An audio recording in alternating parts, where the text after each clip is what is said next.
I'm getting ready to go on a big multi-day fast in commemoration of the 50-year anniversary of the dollar becoming a fiat currency. I thought I would share some stories about previous fasting experiences, and this one's about a little bit of inspiration that I got in regards to the indirect financial costs of having problems with eating disorders.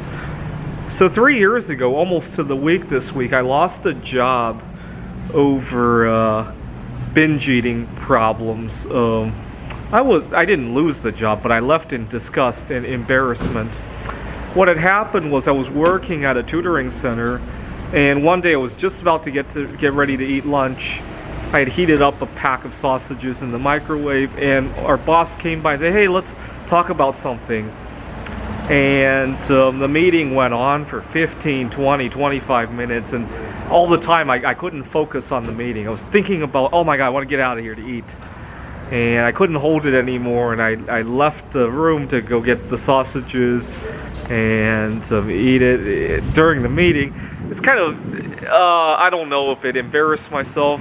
Long story short, that same week I got another potential job to go to, and I quit the job very abruptly.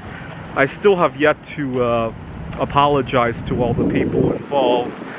You got to remember, not long after that, COVID happened, and that was that. Okay. Now, early on in my fasting, I started fasting in earnest early 2020. Now, I was talking to a former classmate of mine, and he was also doing private tutoring, and he boasted about how he was making $10,000 a month, and it's believable.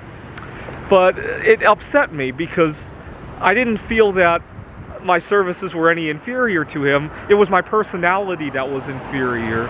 I had eating disorder problems. I was overweight. I was constantly thinking about food, and now to give you an idea, at the time I had two clients that were and one client who often canceled at the last minute.